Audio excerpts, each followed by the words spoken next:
Cái này á là cái phần thịt nó vẫn còn trong nè. Thì nếu mà mình làm con này sớm á thì vẫn cứu vãn được. Nhưng mà cái độ ngon của nó thì tầm 70% thôi, không được nhiều. Có hôm nào mà nãy giờ anh thấy lựa như cũng được nhiều lắm á, có hôm nào nó bị mất nhiều không? Có chứ anh, ví dụ là em nhập tầm 20 kg, có hôm thì 3-4 kg nó bị chuyện bình thường, mười mấy 20 con luôn á. Mình chịu. Mình chịu luôn anh. Phô mai đấy hả? Đây là phô mai nửa con. Mình sẽ ở đây có nhiều loại sốt lắm nha cả nhà. Cái này là bơ tỏi. Bơ tỏi nhìn lạ quá ha. Có lá chanh trong trọng không? Bơ tỏi này. Cái này cái lá gì đó hả? Lá bạc lây anh.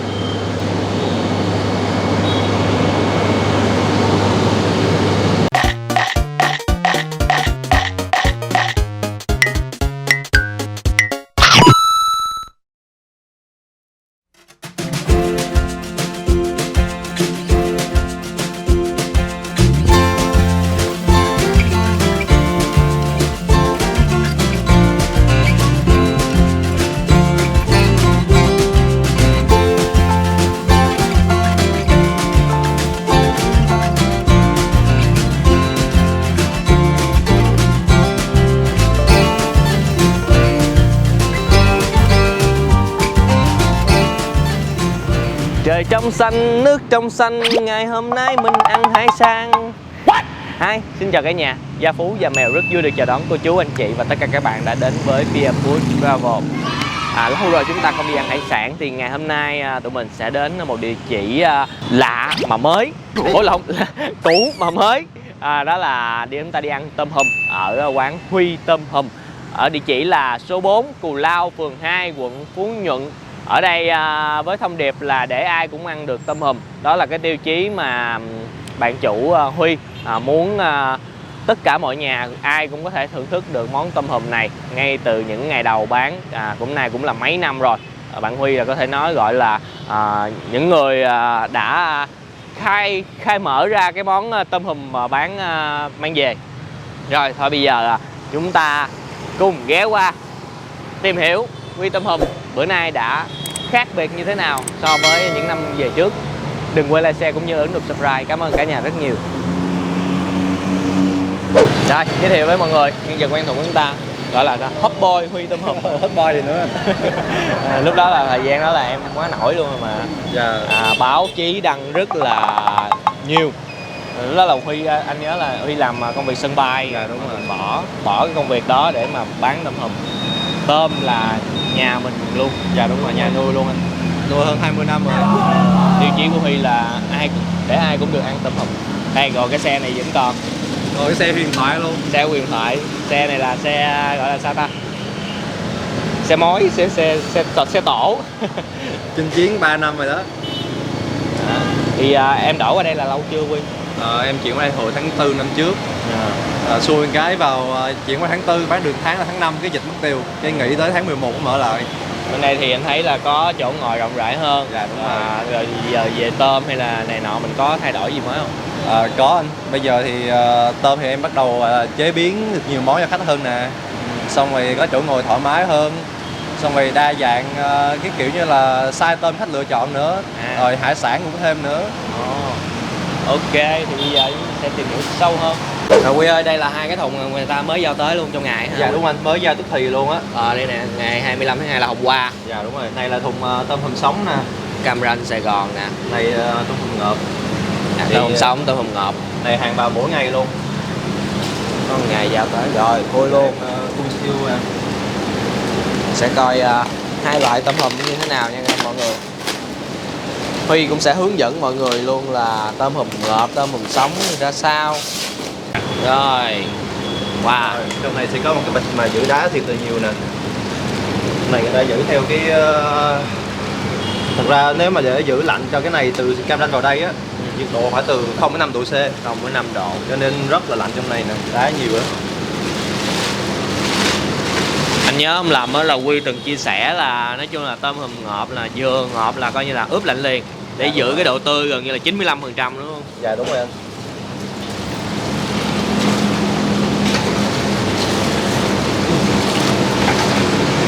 Chứ là lần đây thì bán không được như ngày xưa nữa, cho nên nhập cũng ít hơn nhiều á. Đó, giờ khui hàng nè. Ví dụ cái con này tính ra là size trung bên em nè. Thì trước khi vào hồ á, em sẽ cân ký lên. Cân ký.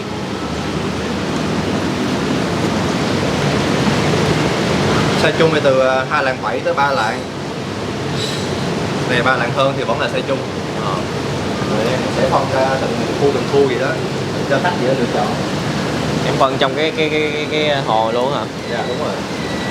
Để cũng rất là nhiều đá để giữ cho tôm nó tươi được nè. Sẵn tiện em giải thích lại để cho mọi người biết cái vụ này đi. Dạ rồi. Tại sao nó lòi thịt ra? Cái này á, nó lòi thịt ra tại vì mình giữ trong nhiệt độ rất là lạnh. Cái tay người mình cũng vậy nè, mình bỏ vào một thời gian nó sẽ sưng lên, sẽ cống lên, thì con tôm cũng vậy thôi. Thì nó sẽ sưng lên thế này, thì chất lượng nó không bị sao hết trơn á. Mà để phân biệt con tôm ngon á, đầu tiên là cái phần bụng nè, nó phải chắc chắn nè, đó, rồi cứng ngắc nè, đó, thấy không? Rồi nó màu trong nè. Phần trên này thì đầu với lại đuôi nó tiếp giáp với nhau. Cầm con tôm rất là chắc chắn luôn, nó không bị lỏng lẻo là con tôm ngon. Để em khi em lựa một tôm không ngon cho anh coi nè, để khó thôi. Ký, tại vì nếu mà bán tôm size trung hoặc size lớn này thì nó bị lỗ, cho nên phải bán cân ký con này, dù là 850 một ký, cân lên bao nhiêu tính tiền bấy nhiêu. Con nào mà nó vượt cái ấy là để bán ký. Dạ, đúng rồi. 850 một ký tôm ngọt. Ngọt 95% nha mọi người. Thịt nó vẫn giữ cái độ tươi. Đó là cái điểm mà rất là kỹ càng của Huy khi mà lựa tôm. Thì con này từ 3 lạng rưỡi tới 4 lạng nè, nó là con tôm hùm size lớn. Kỹ luôn. Nhưng mà đa số là từ 3 lạng 7 trở lên thôi, còn 3 lạng rưỡi em thấy vẫn quá nhỏ, vẫn bán thành size trung luôn. Cho nên đôi khi cái sự mà lệch size của tôm á nó cũng lớn lắm. Nhưng mà đa số là khách lời không à. Thì con này 3 lạng mấy luôn nhưng mà vẫn là size trung. Con này nè. Cái con này anh thấy không? Nó cái đầu phải là cân bình đó nè, nó lỏng lẻo nè. Chung cầm lên là biết liền ha. Chung cầm là biết liền à. Con này thì chắc chắn là 70% là nó không ngon rồi đó. Vậy coi như là mình bỏ. Cái này chưa chắc bỏ anh. Cái này á, là cái phần thịt nó vẫn còn trong nè. Thì nếu mà mình làm con này sớm á, thì vẫn cứu vãn được. Nhưng mà cái độ ngon của nó thì tầm 70% thôi, không được nhiều. Có hôm nào mà nãy giờ anh thấy lựa như cũng được nhiều lắm á, có hôm nào nó bị mất nhiều không? Có chứ anh, ví dụ là em nhập tầm 20 kg, có hôm thì 3-4 kg nó bị chuyện bình thường, mười mấy 20 con luôn á. Mình chịu luôn anh. Rồi chúng ta coi thùng tôm sống được vận chuyển như thế nào nha mọi người ơi. Đây. Cái này thì dễ báo. Đây là người ta đóng tôm sống khô rồi cho mình. Tôm sống khô. Kiểu như cái này á, là con tôm nó sẽ được gây mê ở cam ranh trước, mà gây mê lạnh nha, bỏ vào nước thì là lạnh luôn, là con tôm bắt đầu đông cứng lại, nó bị ngất xỉu á. Xong người ta sẽ bỏ vào giấy báo quấn thế này, xong rồi tới Sài Gòn thì mở ra nó sẽ sống thế này nè. Này là không có một xíu nước trong đây luôn, mà nó vẫn sống thế này nè. Đây là cách vận chuyển. Vậy mà nãy giờ trong đầu anh cứ tưởng là ở đây là có cái nhiều khi oxy gì ở trong rồi. Mở ra có cuộc đóng giấy báo vậy không à? Nãy mình lấy là nó sẽ có một cái là ta đóng đá treo. Này là giữ mát cái tôm thôi. Ở trong thời gian mà nó ngủ đông kiểu vậy á thì đây là dây mát cho nó có cảm giác là nó lạnh như ở biển vậy đó. Sẽ sống hoài thôi. Rất là khỏe, đi nhiều khi 2-4 tiếng vẫn sống thế này. Vậy là gây mê là nó chỉ coi như là nó bất tỉnh thôi hả? Bất tỉnh tạm thời thôi. Mình có tưởng trước giờ gây mê là coi như nó cũng rơi vô trạng thái nó cũng gọi là ngấp ngửa rồi chứ. Trước đây là ta gây mê bằng thuốc, còn bây giờ ta gây mê lạnh kiểu này không à. Là bằng máy hay bằng gì? Hay là anh cũng bằng cái xô nước bỏ đá vào thôi, xong rồi cho nó vào là nó lạnh. Đó mọi người, cận cảnh mọi người nha, vận chuyển từ Cam Ranh, cuốn giấy báo, mở ra mà nó cử động. Đó. Cái con này thì hơi yếu nè, nhưng mà để vào nước xíu nó sẽ khỏe lại. Hay quá, lần đầu mới biết. Trước giờ ăn của Huy là đa phần là tôm ngọt. Từ bữa nay là thấy tôm sống. Sống thế này luôn, khỏe luôn á. Ở Việt Nam bây giờ nó khỏe lắm. Vậy nếu mà ai ở ngoài đó mà là em có bán đi rồi đúng không? Là cũng chuyển từ thẳng ở dưới chứ đâu phải chuyển từ đây hả? Đúng rồi, đóng thẳng từ Cam Ranh chuyển đi. Chứ Huy ơi, vậy là cái này em có bán đi xa không hay là chỉ vẫn chủ yếu mình bán ở trong đây không? Rồi có chứ, em vẫn vận chuyển đi Đà Nẵng, Hà Nội bình thường. À. Cái này kiểu như là em đóng từ Cam Ranh luôn, là bắt lên trực tiếp xong rồi đóng đi những tỉnh luôn, chứ không phải từ Sài Gòn. Ồ, như vậy là mọi người có thể mua về mọi người để thưởng thức nha. Nhưng mọi người đã thấy là trong 24 tiếng gọi alo là tôm chuyển ra luôn, còn sống. Rồi con này chắc ngụm rồi nè. Ngủm à? Con này ngụm rồi đó. Sao biết nó ngủm nó khép lại hết à? Nhưng mà nó không có cái động thái gì không cho có mình động thái. thấy con tỉnh nè. Em nó ngủ lâu quá. Rồi, ngủm rồi. Nhưng mà làm gì làm rủi ro vẫn sẽ có thôi. Nhưng mà nếu mà nó ngủm về thì sao? Là cũng là nó thành trạng thái ngợp hay Cái sao? thành tôm ngộp. Thì đa số ví dụ em nhập vào đúng không? Nó mà ngộp thì bỏ xuống đây bán ngộp luôn. À. Trong ngày. Và đa số nó ngộp nhiều lắm.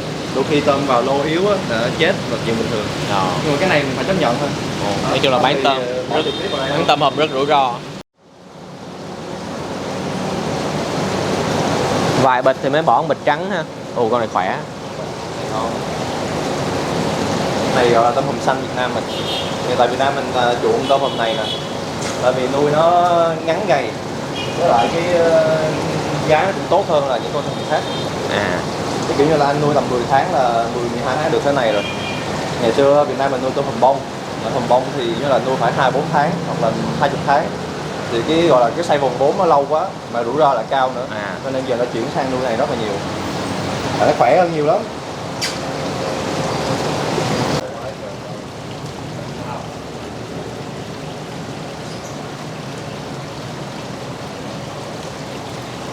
Trước mắt cả nhà đây là những con tôm đã bị thất bại, fail.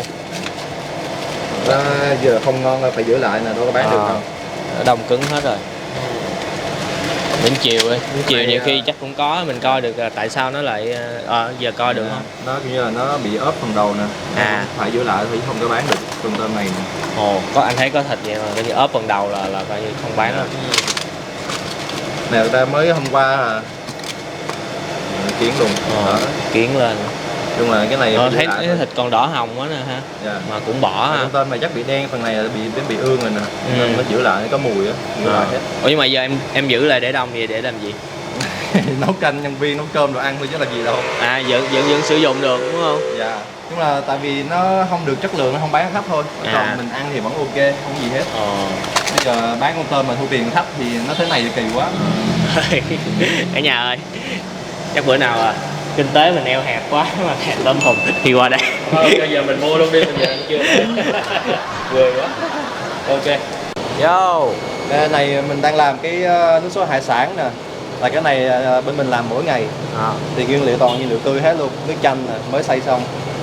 Rồi muối, đường, bột ngọt, ớt. Nói chung là những nguyên liệu rất là đơn giản thôi. Mà kết hợp lại đúng cái định lượng của nó thì sẽ ra cái nước chấm thần thánh bên mình. Bạn em làm cái này đúng không? Bạn em nghỉ xong rồi em mới làm ra công thức này nè. Rồi, làm theo. Rồi cứ cái nào phải canh đúng định lượng nó hết trơn á. Dư ra một xíu cũng không được, mà thiếu một chút cũng không xong. Được. Được. Đó, các bạn có thể lấy cái này các bạn làm cũng được, mà định lượng mình không có cho thôi nha. Giấu. Xong rồi mình sẽ xay cái này trước. Rồi sau đó mà nó nhuyễn luôn á nha. Rồi bắt đầu mới cho ớt vào xay. Cái này khuấy đều trước cho nó tan, nó hòa tan hết xong rồi mới bỏ vào máy xay. Và xay này phải xay 15 phút mới hòa tan được hết. Cái này xay 15 phút nha. 15 phút. Nếu mọi người cảm thấy mất công quá thì cứ mua trực tiếp của Huy. Huy có bán nước sốt.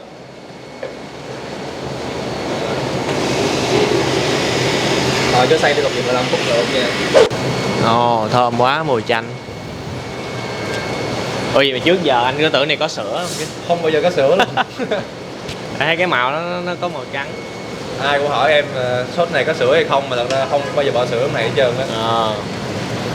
Vậy bỏ sữa thứ nhất là bảo quản nó không được lâu. Thứ hai là ăn vô cảm giác hải sản mà béo béo em.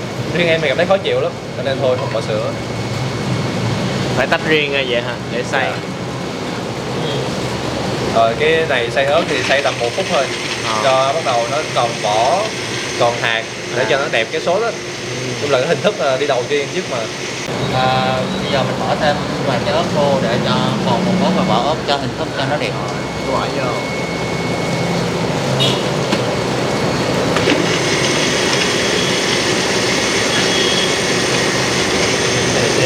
Xay ít, xay nhẹ. Nghe mùi ớt nữa. Đó, lên cái màu cam đỏ.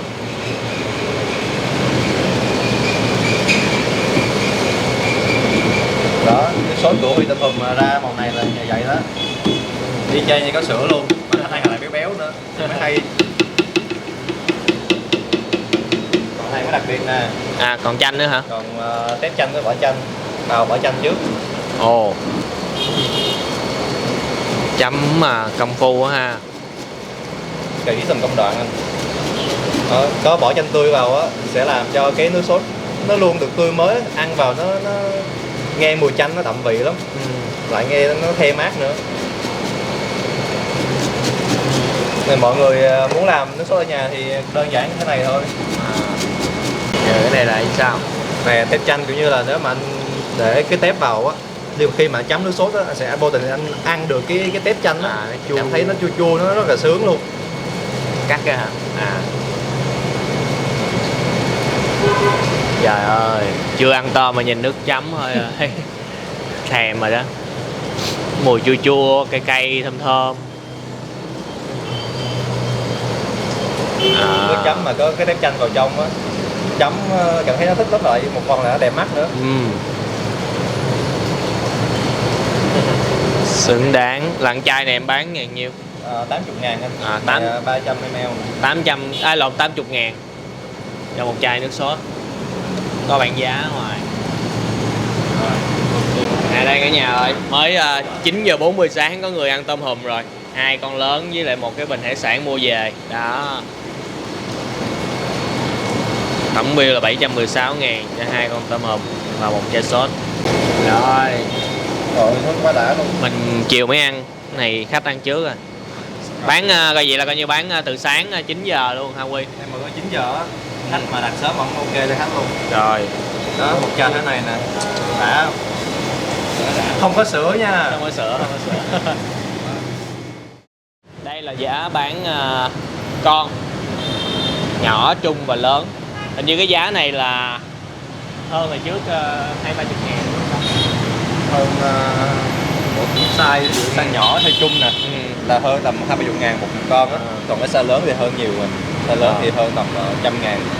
Hồi trước có size lớn không? Có size lớn. Hồi trước có size lớn luôn. Size lớn ngày xưa là 208, 218. 198.000, 238.000 và 318.000 cho size 350 đến 400g một con nha cả nhà. Qua lại sốt.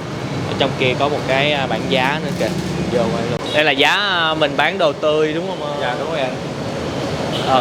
Có cái giá tôm hùm ngọt là 850 một ký. Nếu mà khách có nhu cầu mua theo ký á, hoặc là có những con tầm nửa ký hay 6 lạng chẳng hạn thì sẽ cân ký lên bán cho khách. Dạ. Là cũng cái này là ví dụ mà mua ký này mình cũng bao chế biến mình. Dạ đúng rồi, bao chế biến hay làm luôn. Ốc hương thiên nhiên, cua thịt Cà Mau. Ê, câu này hay quá. Giữa thế giới đầy hiểu nhầm và lỗi lầm, thứ duy nhất nên để bụng đó là đồ ăn. Ngon thì càng tốt. Đây là những chiến tích. Hơi tiếc là chiến tích này không còn tụi mình. Tại vì lúc đó là kênh cũ. Đó, những cái bài báo, những cái YouTube mà chiếu Hot Boy thu 50 triệu một ngày bán tôm hùm takeaway. Bỏ cái công việc tiếc quá, không có của mình buồn quá. Mình mới thấy nãy là đang nhập hàng, bây giờ mình quay cái cảnh cái quầy cho cả nhà. Đó, như vậy là bây giờ là nguyên cái bể hải sản đã đầy đủ hết rồi. Tôm hùm, ốc hương, con to ghê bự lắm đó nha. Ngao 2 còi nè. Mấy con này là cho tôm hùm ăn hả? Cái này là tôm hùm anh, cái này là sò tự nhiên. Nó như em trai của sò dương vậy á. Nhưng mà đây là nuôi tự nhiên, tự nhiên không có nuôi được. Nó nhỏ nhỏ thôi nhưng mà rất là chắc ngon. Ủa em để gì tôm hùm nó có ăn không? Ăn thoải mái luôn anh. Ăn thoải mái. Ăn thoải mái mà.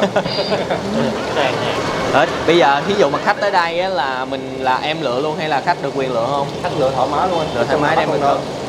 Thì khách lựa em lựa cũng vậy thôi, con nào không ngon cũng đổi cho khách con khác. Nói chung là mọi người cứ lựa, mọi người nắm được cái cách thức lựa mình cứ lựa, không có đổi. Rồi tới lượt mình lựa, mình đi. Rồi bây giờ mình xem cái cảnh chế biến nha cả nhà. Xiên vô bỏ vô hấp. Nước phải sôi sẵn nha. Sôi sẵn. Mình không xiên một lượt mấy con luôn. Đó. Vẫn là hấp với sả thôi đúng không? Dạ đúng rồi. Nước với lại xíu muối xíu sả là ok rồi. Đó. Ủa? Tại sao mình phải xiên vậy Huy? Xiên vậy để cho lúc mà mình luộc con tôm anh nó thẳng nó đẹp. Chứ còn nếu mà mình để thế này mình luộc nè, nó cong queo mà mình khó làm, khó chế biến lắm.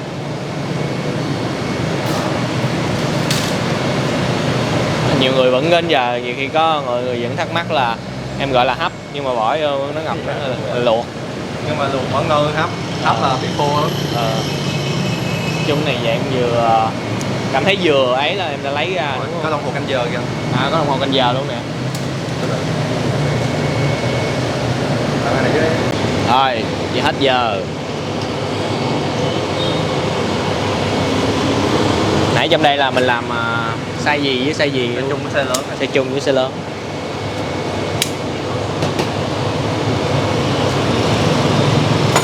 Bây giờ là cắt ra là để chế biến luôn hả? Dạ, cắt ra xong rồi là nướng trước nè.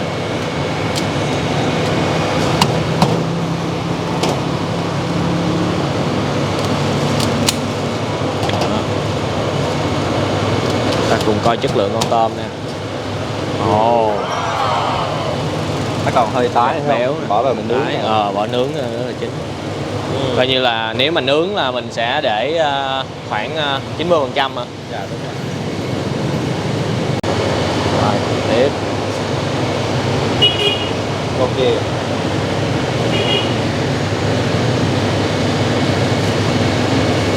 Đây. Đó. Cái này.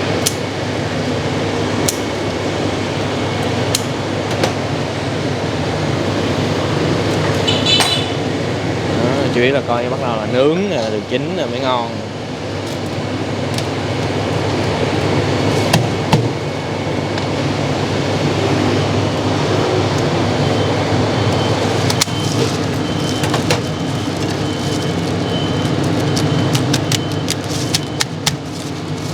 Con này nè, thịt này nó bị bở ra nè thấy không? Con này là bị lỗi rồi. Xong rồi phía trên đầu này nó bị ốp, bị bọng nè. Cái này nếu mà bán cho khách thì không có được, tại vì thịt nó ăn vào sẽ bị rất là bở. Thịt thấy không? Như nước nước thấy không? Đó. Mấy con này sẽ giữ lại không có bán cho khách. Đó. Vậy là coi như là tới cái lúc mà hấp luộc như vậy là sẽ sàng lọc lại thêm một lần nữa. Dạ đúng rồi. Nhưng mà tới tay khách thì chắc chắn sẽ ngon nhất rồi. Con này là phải giữ lại. Rồi, chế biến. Cái này là cái gì vậy em? Phô mai. Phô mai đấy hả? Ồ. Đây là phô mai. Nửa con mình sẽ ở đây có nhiều loại sốt lắm nha cả nhà. Mình có thể nửa con này và nửa con kia. Đây. Cái này là bơ tỏi. Bơ tỏi nhìn lạ quá ha. Dạ. Có lá chanh trong trọng không? Bơ tỏi này. Cái này cái lá gì đó hả? Dạ. Lá bạc lây anh. Bạc lây. Dạ. Ồ. Lá tây anh. Tây á. Tây.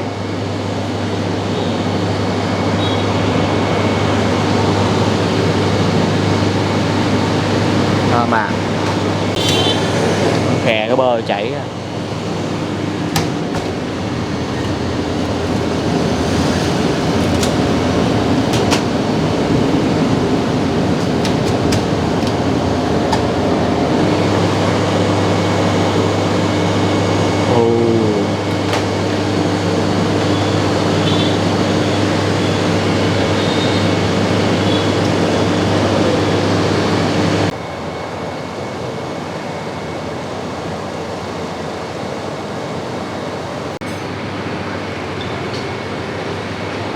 Đây con thứ hai.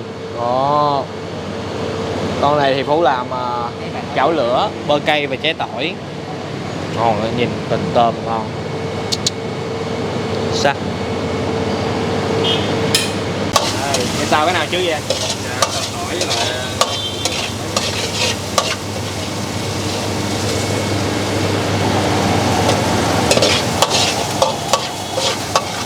Tỏi. Đây.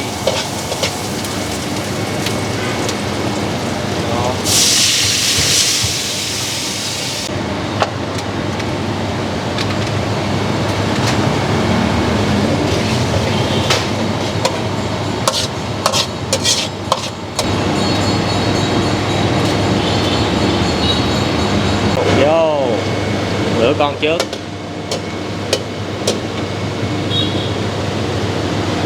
Ớt.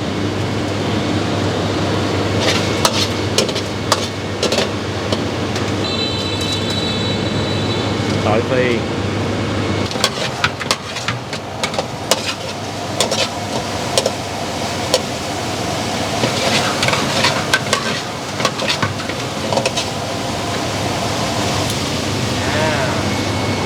Trái tỏi này dạng nó sẽ ướt ướt, không phải trái tỏi khô.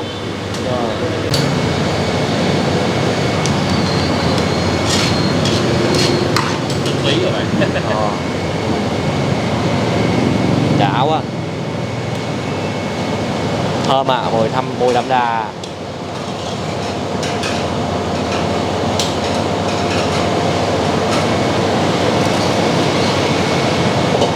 Ok. Rồi đây là sốt bơ cay, nửa con. Tiếp theo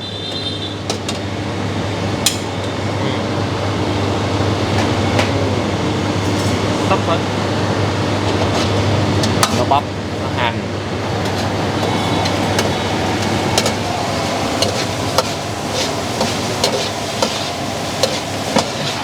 Em đâu có bán bánh mì đâu đúng không? Có luôn. Đây là không có bánh mì nha mọi người. Ủa, có mà. Có không? Có bánh mì đúng không em? À, có hả? Xin lỗi mọi người. Âm thanh lớn quá không nghe.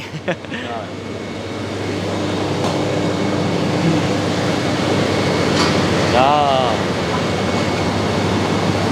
Quá đã. Bóng mượt dữ à.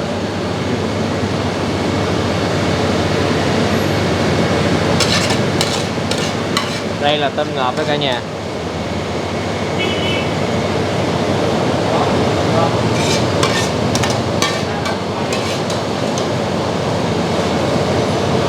Ngon lắm. Quá đã. Rồi, chơi cái món giấy bạc nó rất là phức tạp cho nên mình không có một lát hồi mình chia sẻ nha mọi người nha. Thì ở đây là có bán nè, 3 loại nước chấm. Đó, 80.000, 90.000 và 70.000. Ngoài ra có bán các hũ mực rim, rượu nếp. Ai tới đây chiều tối mà muốn lai rai thì có bán rượu nếp uống vừa uống. Rồi, trước mặt mọi người là món không lối thoát, hỏa diệm. Tôm hùm sẽ được bỏ trong giấy bạc, gia vị, rưới lên, rồi đem nướng. Món này thì hơi lâu một tí. Đó, quá đã. Yo, chum mền.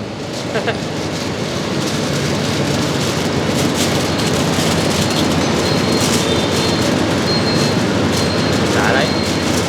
Ủa mà mấy món này là em nghĩ ra hay sao? Dạ đúng rồi, anh nghĩ ra. Lúc mà bắt đầu làm tiệm này là nghĩ cũng nhiều về mấy món này á. Ồ. Ra món của mình chính rồi đó, phô mai ba tỏi. Kế bên là của khách.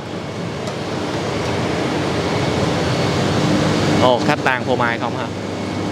Ồ, phô mai là có kè thêm một cái lớp này, nó hơi cháy cháy à, cháy cháy. Đã không?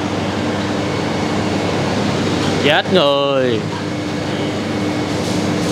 Đây là cái combo mà khách chọn nhiều nhất á, là nướng phô mai bơ tỏi. Ơi. Ồ. Đó. Này có trang trí gì không? Tỏi phi.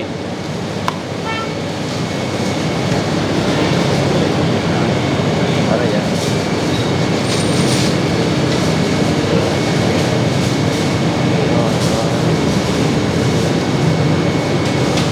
À.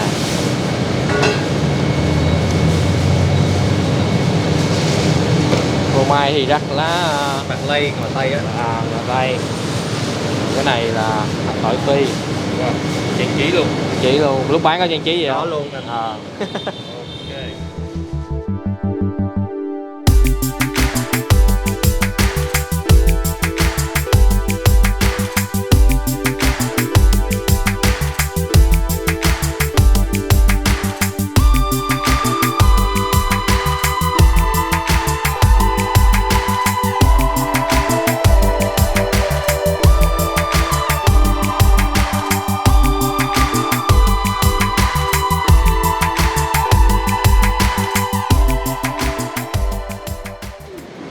cái tôm giấy bạc nữa cả nhà, nhưng mà cái món này vẫn chưa chín. Thì hiện tại trên tay Phú đang là cái món tôm xông hơi. Đây, hết cái thời gian này thì tôm sẽ chín hơn. Hết thời gian nổ. Đây là bằng đá nha, xông hơi bằng đá ở dưới. Đại tổng luôn, mình mở ra. Ok. Aquaman ăn tôm hùm. Tôm hùm em. Rồi, bây giờ là để đầy đủ các món là Phú xin tổng hợp lại các thông tin để cho mọi người cùng nắm nha. Đầu tiên là ở đây sẽ có bán tôm hùm ngộp nhưng mà độ tươi vẫn giữ 95% và có tôm hùm tươi sống luôn. Giá thì cái bảng giá Phú đã có quay rồi. Tôm hùm ngộp thì sẽ có giá là 198, 238 và 318 ngàn tùy vào size. Ở đây sẽ free chế biến, free nước sốt luôn. Chế biến thì sẽ có xông hơi, nướng, chảo lửa và không lối thoát. Thì Phú đã gọi 4 kiểu đó luôn. Để một lát nữa chúng ta cùng xem. Mỗi một loại thì sẽ có các loại gia vị khác nhau. Mọi người có thể một con chia làm 2 gia vị. Để Phú đọc số điện thoại nha, nếu mọi người có muốn mua online lấy cái số này 0968 801 086. Đó là số điện thoại của Huy Tôm Hùm. Facebook cũng là Huy Tôm Hùm, trang web huitômhùm.com luôn. Rồi, Gia Phú xin mời cô chú, anh chị và tất cả các bạn chúng ta cùng thưởng thức tôm.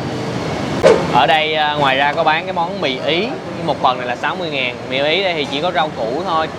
Đó. Cái này là quả diệm và dầu tỏi. Còn cái sốt kem với sa tế nữa. Mọi người vẫn có thể nói là làm chung tôm hùm vô được nha. Đây là cái con tôm giấy bạc. Một lát hồi Phú sẽ cắt ra. Quả diệm, bơ cây, nửa con bơ cây, nửa con trái tỏi. Đây là nửa con phô mai, nửa con bơ tỏi. Là đây, thằng tôm hùm xông hơi. Đó. Tất cả các size này là đều là tôm trung hết. 238 ngàn một con, size 270 đến 300 gram một con. Tôm ngọt đúng không? Đúng rồi, đây là tôm ngọt. Làm miếng mì trước nha mọi người ơi.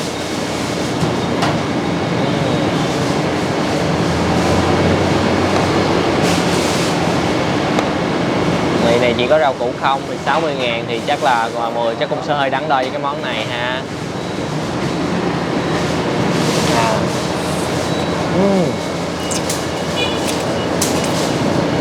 Thơm bơ, vị vừa phải thấm, cay là cái hậu.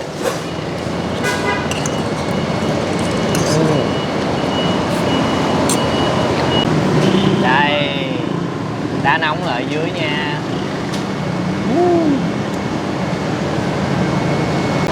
Dứt nha bạn.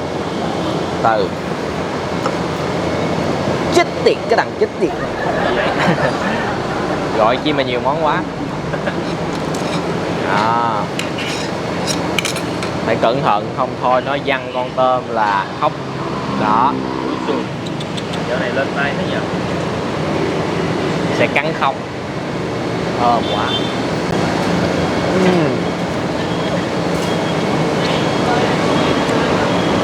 Con tôm ngọt vẫn giữ được cái độ ngọt thịt chắc ra, nhưng mà nói chung là bị lỗi là bỏ rồi. Ok, thường hấp mình ăn muối đi.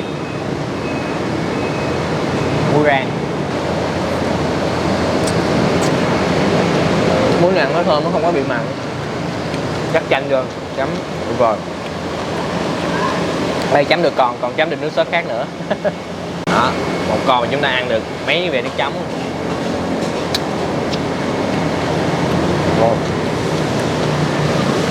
Đúng như quảng cáo, cây nồng làm lòng khó cưỡng. Dứt con phô mai nha. Trời ơi, phô mai nè. Yeah.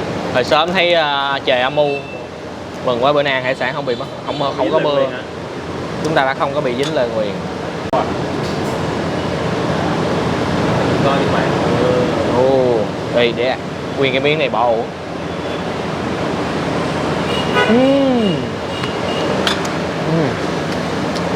Béo. Phô mai ngon quá. Hải sản này logo là gì đây? Chấm là đấm sai. Một chấm là đấm sai, 2 chấm là say đấm.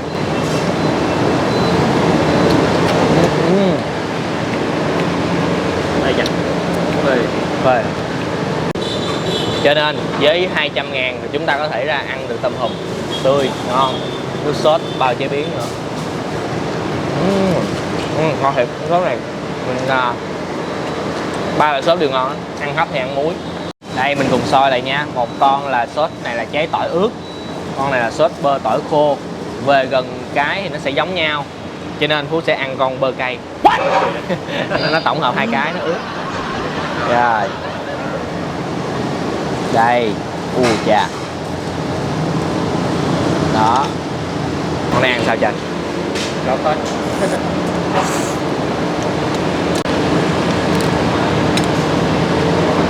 Thấy không mọi người, thấy không?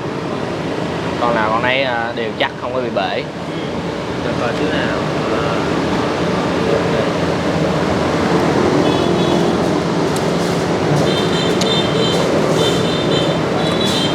Cho nó hợp.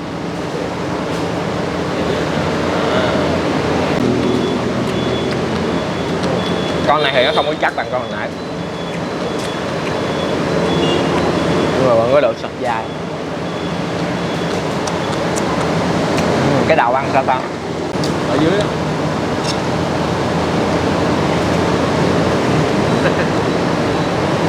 Đó.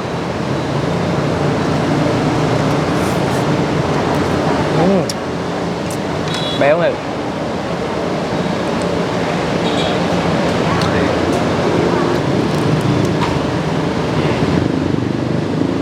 Đó. Lên xíu.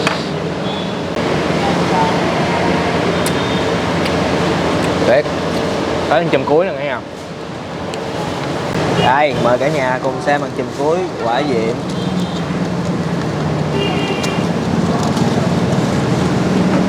Wow.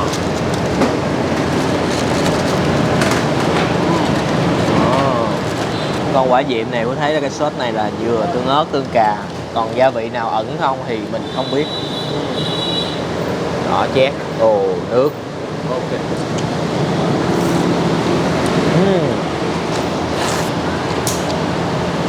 Cái vị tương cà nó chiếm phần nhiều. Đây. Đó.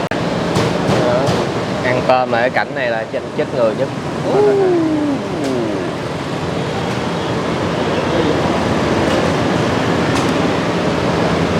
Rồi, vị ngọt, chấm muối thử. Ngọt thì mình chấm muối, thêm mặn chua.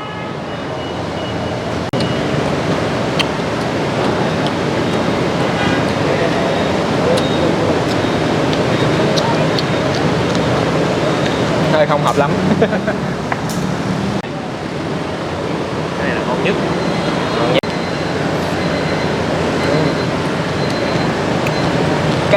Cái sốt này ăn được thôi, nó chưa có gọi là đã lắm. Ăn kèm với sốt thì nó đỡ rồi, nó đỡ hơn rồi. Nhưng mà trong cái loại nãy giờ Phú ăn có thấy là nêm nếm rất là vừa miệng. Bơ cay là phô mai ngon rồi nha.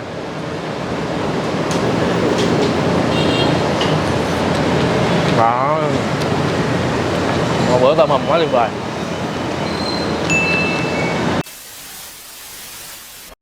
Ok, một bữa no nê tôm hùm. Mời cả nhà cùng nhìn lại chiếc xe tôm hùm đang có những cái đơn chạy mua mang đi mang về. Rồi thì ai đã từng là thực khách của Quy Tôm Hùm mà lúc ở Tân Bình, sau khi đổi chỗ mà chúng ta không biết thì bây giờ đã có biết cái địa chỉ ở Phú Nhuận rồi. Mọi người có thể ghé qua để thưởng thức tôm hùm nha, với giá chỉ từ 198.000 bao chế biến, một con có thể làm 2 vị. Cảm ơn cả nhà đã dành thời gian xem clip. Hy vọng là nãy giờ với những thông tin để mọi người yêu thích tôm hùm có thể nắm được cái cách để chúng ta biết được con tôm hộp nó là nó như thế nào và cái con tôm như thế nào là con tôm ngon. Rồi, xin chào và hẹn gặp lại cả nhà những clip hấp dẫn kế tiếp. Đừng quên một món ăn ngon sẽ ngon hơn nếu chúng ta thưởng thức cùng người thân, bạn bè và chia sẻ nó với tất cả mọi người. Xin chào và hẹn gặp lại.